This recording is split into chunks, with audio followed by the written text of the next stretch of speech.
bahwasanya perbedaan itu pasti ada. Tapi seni menyikapi setiap perbedaan dengan cara yang baik, sebagaimana suami memahami bengkoknya seorang istri itu penting.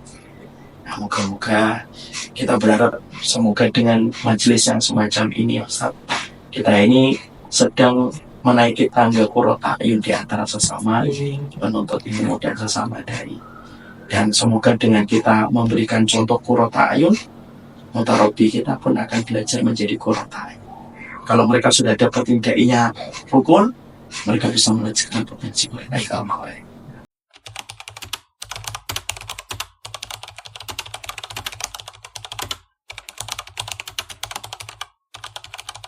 Assalamualaikum warahmatullahi wabarakatuh.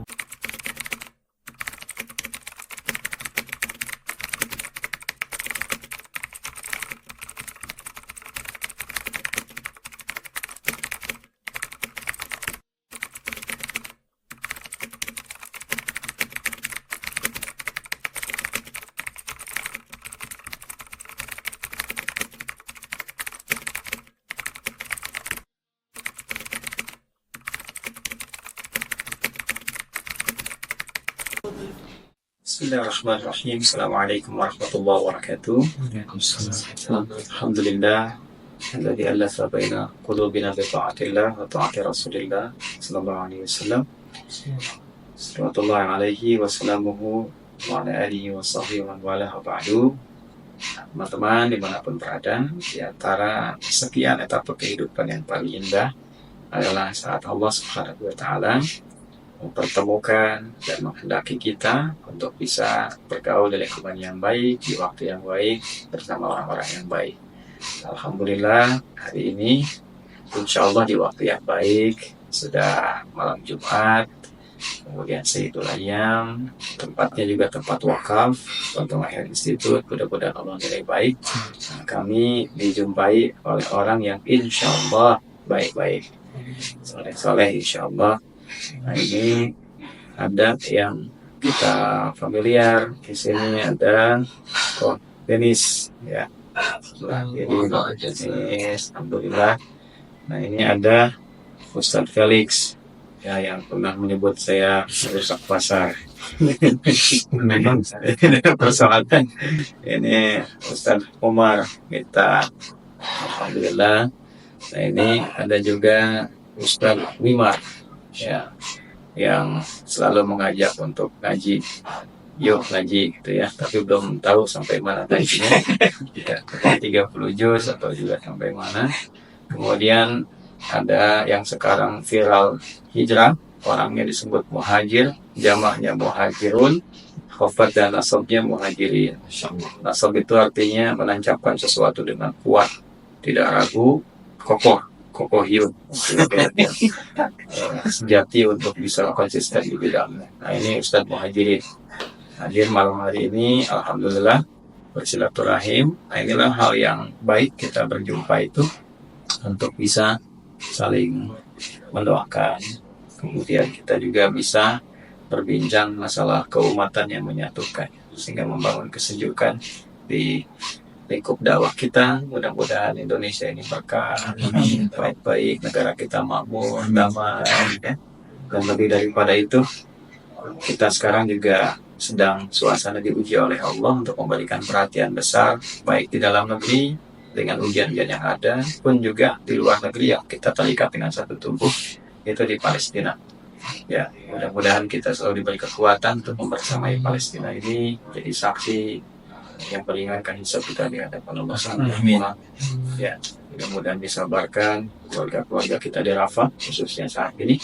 Ya, jadi hal-hal kecil yang kadang-kadang tidak terlalu esensial, itu sudah saatnya kita tepikan. Harus meningkatkan kualitas supaya hasilnya juga lebih baik, lebih substansial membangun bangsa, dan lebih juga bisa berisi untuk meningkatkan ketaatan pada Allah dan meningkatkan membangun wawasan kita lebih luas. Nah, teman-teman, ada hal-hal yang mungkin singkat akan juga disampaikan, baik Ko Denis, Ustadz Felix, Ustadz Umar, Ustadz Bimar yang sekarang juga merekam, kemudian Ustadz Muhajirin. Silakan Ko Denis yang mau disampaikan. Justru kesini mau minta doa Ustaz, doa dan nasihatnya dari Ustaz. Cuman kalau apapun yang ingin disampaikan, ada satu nasihat waktu awal ngaji dulu diingetin sama guru. Salah satu tujuan ngaji katanya, salah satunya justru makin kenal sama kelemahan diri sendiri, bukan makin jago nyerang kelemahan apalagi nyari kelemahan orang lain. Yang kedua, ketika nanti belajar fikih katanya selalu diingetin bahwa di atas fikih itu selalu ada yang namanya takwa katanya. Nah, fikih itu bicaranya hukum, fardu sunnah, mubah makruh, haram, boleh atau tidak. Nah, takwa bicaranya Allah suka atau tidak. Nah, ketika ngadepin sesuatu, kalaupun ia fikih nggak ngerti, ya jalan paling aman tetap yang mana lah yang lebih dikiranya aku tambah dicintain Allah atau tidak. Nah, itu udah paling selamat. Dan sejauh ini belajar dengan sekian banyak guru, Insya Allah bersaksi bahwa sejauh ini setiap dengerin apa yang Ustaz tadi sampaikan, begitu banyak faidah dan begitu juga banyak manfaat. Yang manfaatnya apa ya, membuat diri ini tambah kenal sama Allah, tambah dekat sama Allah. Kalaupun di pandangan orang ada yang anggap katanya nggak baik atau ada kurangnya atau apa, sibuk sama kebaikannya aja. Dan diri ini dari awal niatnya pengen nyari kelemahan diri, pengen tambah dekat sama Allah. Dan sejauh ini yang didapat dari Ustaz tadi itu ada. Maka justru kesini sekali lagi mohon ridhonya Ustaz, nanti minta doanya, minta nasihatnya, dan bahkan kalau diizinkan ingin berguru lebih sering, lebih intens ya, kalau perlu untuk datang sepekan sekali ke sini pun mau Ustaz. Iya, inilah Denis ini ya, kata-katanya selalu mengikat makna. Dari makna itu bisa melahirkan cinta. Dan cinta itu mahabbah. Mahabbah itu dari kata hub, asalnya habbah, satu benih yang kalau mau ditanam mesti dirawat. Kalau dirawat mesti dipupuk, pupuk mesti disiram sampai dia berbuah, baru bisa dinikmati. Berbuah itu kadang ada yang nggak harus selalu bisa dimakan, ya, juga bisa dipandang untuk bisa memperbaiki diri. Ada bunga bagus tapi beracun, hanya untuk dipandang aja gitu. Jadi justru kalau kita dekati, kita rasa iya, hanya melukai diri. Ya, jadi sebetulnya di satu sisi justru orang-orang yang sedang mencari pendekatan kepada Allah itu doa-doanya yang lebih dekat untuk mustajab. Nah, jadi lebih kita minta didoakan baik-baik. Kita belum aman juga kembali sama. Terima kasih buat Deni. Mudah-mudahan kita dipersatukan dalam rahmat Allah Subhanahu wa Ta'ala. Amin. Ustaz Felix, gimana? Urusan kita udah selesai belum? Belum. Ustaz Felix silakan. Ya, saya tetap konsisten sih Ustaz. Apalagi setelah mendengar penjelasan untuk yang terakhir itu Ustaz, itu lebih merepotkan lagi itu seperti Ustaz. Tapi ini Ustaz, kalau soal Palestina Ustaz, semenjak 7 Oktober itu Ustaz, saya tuh seringkali berpikir begini Ustaz, pantas nggak sih sebenarnya ketika saya masih punya rasa nggak enak sama orang lain Ustaz. Dan terus terang mungkin Ustaz Umar kita sering curhat Ustaz. Sebenarnya Ustaz Umar yang sering curhat Ustaz sih. Kita sering curhat tentang kondisi umat Ustaz. Dan kadang-kadang saya secara pribadi sebagai manusia kan juga punya rasa nggak enak kepada orang lain. Tapi semenjak problematika Palestina ini saya berpikir begini, kalau andaikan saya tuh masih punya rasa nggak enak dengan sesama kaum muslim, apalagi dengan sesama pendakwah, itu kayaknya saya bohong loh. Saya bilang saya mencintai orang Palestina, atau saya bohong ketika saya berbicara tentang Baitul Maqdis Ustaz. Karena bagaimanapun juga ada satu yang nggak bisa ditawar daripada Allah ketika urusan Baitul Maqdis adalah persatuan.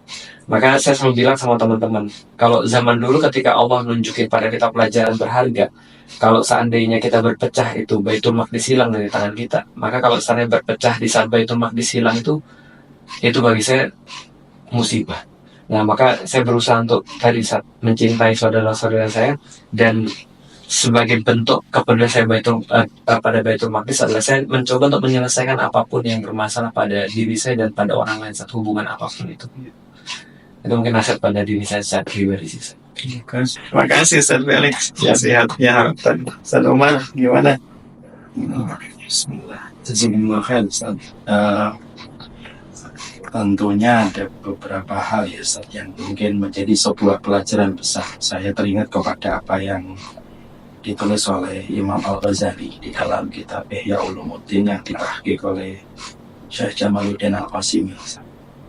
Sesungguhnya ilmu itu sebagaimana air hujan, dia tawar. Maka ketika dia mendarat di permukaan bumi, tergantung akar pohon mana yang menyerapnya. Maka ketika yang menyerapnya itu akar pohon yang tandus, tidak memiliki buah yang manis, lagi berduri, maka sesungguhnya tawarnya air hujan itu akan berubah menjadi pahit, lagi menyakitkan setiap orang yang melewati pohon. Tapi ketika air hujan itu diserap sama akar pohon yang berbuah manis, lagi daun-daunnya itu merindangkan dan merimbunkan setiap orang yang lewat, dia akan berubah menjadi manis. Maka dari perkataan Imam Al-Ghazali di dalam kitab itu yang sudah ditahqiq, disitulah kita paham bahwasanya proses kita mencari ilmu itu sangat membutuhkan hati sebagai bejana yang menerima asupan ilmu itu.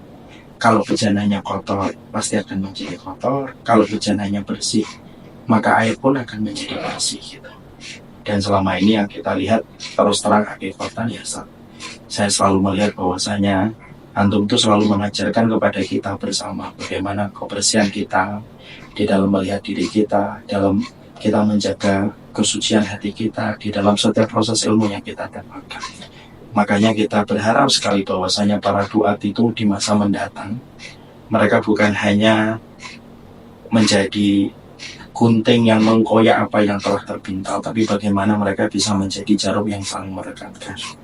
Mereka bukan hanya menjadi minyak yang membakar, tapi menjadi air yang menghangatkan. Makanya persoalan fikih itu harus disikapi dengan proses tazkiyatun nafas terlebih dahulu sebelum belajar fikih. Itu kata Imam Al-Ghazali. Makanya betul kalau kita mendapati sebuah perkataan, fikih itu luas, yang sempit itu adalah hati kita. Makanya menyikapi masalah-masalah fikih yang semacam ini tentunya harus memerlukan hati yang bersih. Saya lalu kalau boleh menutup Ustaz, saya teringat kepada sebuah iktibarin tadabbur secara fardi dari saya Ustaz ya. Kalau saya salah, ya saya mohon maaf. Saya merenungkan ayat Rabbana hab lana min azwajina wa dzurriyyatina qurrata a'yun waj'alna lil muttaqina imama. Ya Allah, jadikanlah kami sebagai orang tua itu qurrata a'yun dan anak-anak kami qurrata a'yun, supaya kami menjadi pemimpin bagi orang yang bertakwa. Disebutkan kata min azwajina sebelum kata dzurriyyatina karena di situ kita mendapati pendapat dalam tafsir Imam Ibnu Katsir, karena anak itu tidak mungkin menjadi qurrata a'yun kalau orang tuanya tidak qurrata a'yun. Kalau orang tuanya damai, rukun, kata-kata harmonis yang selalu didengarkan oleh anak setiap waktunya di dalam rumah, anak itu sudah selesai dengan kedamaian. Tinggal bagaimana setelah itu dia melanjutkan dirinya menjadi waj'alna lil muttaqina imama. Kaitannya dengan dunia dakwah pun sama Ustaz. Kita tidak akan mungkin menjabatkan umat itu menjadi qurrata a'yun kalau kita sebagai dai, sebagai orang yang diberikan amanah untuk membimbing, tidak saling qurrata a'yun sesama dai. Maka jangan harapkan anak-anak umat ini akan menjadi qurrata a'yun kalau kitanya tidak saling qurrata a'yun kepada sesama dai. Dan jangan berharap umat ini akan menjadi waja'alna lil muttaqina imama kalau dai sebagai murabbi, kalau mutarabbinya dari umat juga tidak mendapatkan teladan yang baik dari kerukunan, ya jauh harapan untuk menjadi pemimpin bagi kehidupan dunia dan alam semesta ini. Nah, inilah yang menjadikan kita mungkin ya bahwasanya perbedaan itu pasti ada, tapi seni menyikapi setiap perbedaan dengan cara yang baik sebagaimana suami memahami bengkoknya seorang istri itu penting. Nah, moga-moga kita berharap semoga dengan majelis yang semacam ini Ustaz, kita ini sedang menaiki tangga qurrata a'yun di antara sesama penuntut ilmu dan sesama dai. Dan semoga dengan kita memberikan contoh qurrata a'yun, mutarabbi kita pun akan belajar menjadi qurrata a'yun. Kalau mereka sudah dapat dai-nya rukun, mereka bisa melanjutkan potensi mereka ke amal. Wallah ada bisa. Silakan, yuk ngaji. Bismillahirrahmanirrahim. Ini jelas tempat yang paling tidak layak untuk saya berbicara apapun saat ini. Ini udah kayak kerikil di tengah berlian saya di sini. Tapi katakanlah kerikil, Ustaz, siapa tahu bisa ikut menyangga berlian untuk bisa teguh di atas posisi cincin yang Allah ridhoi. Itu kira-kira yang saya harapkan. Seandainya kemudian dikatakanlah seekor anjing yang paling mulia adalah dia yang menemani Ashabul Kahfi, ya insya Allah kami ini siap untuk selonjoran aja di depan gua, Ustaz. Karena memang bisanya cuma selonjoran aja setiap hari kalau gitu. Jadi inti dari apa yang mau saya sampaikan adalah kalau tadi Ko Denis bilang tentang fikih itu hukum tentang halal haram.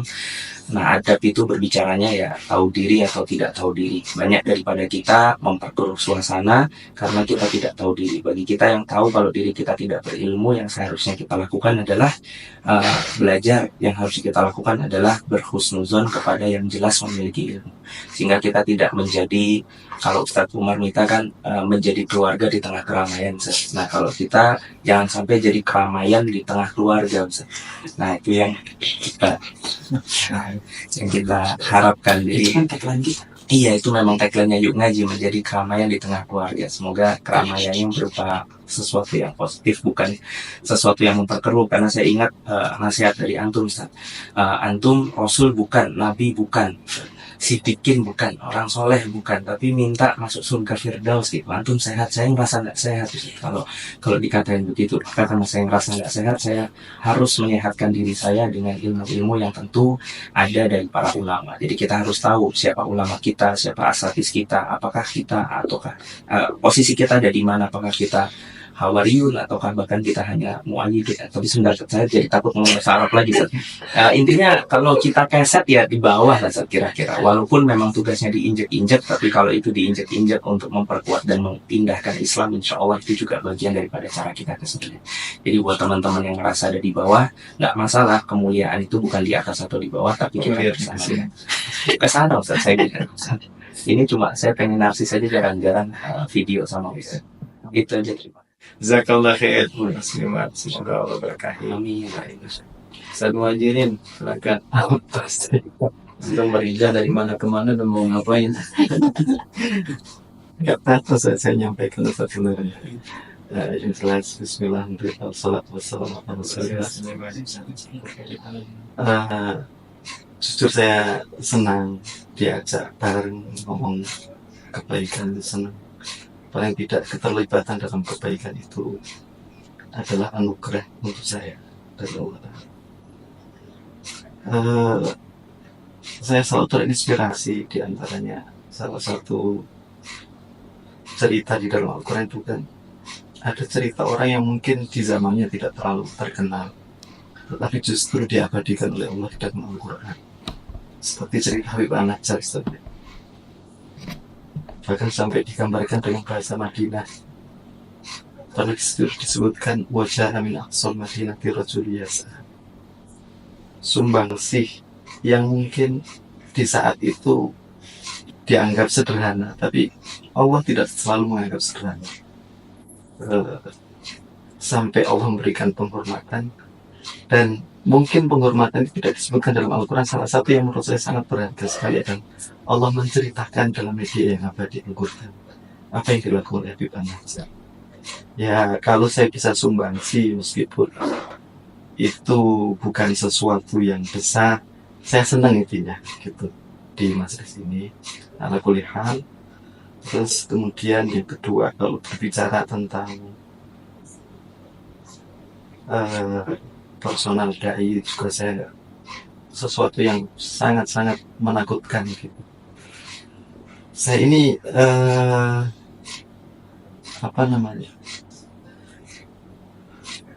beberapa kali banyak ngobrol sama beliau sama kita gitu. Ada satu tulisan yang agak memberikan dentuman apa yang ditulis oleh Ibnu Daqiq Al-Eid berkaitan tentang berbicara tentang personal beliau.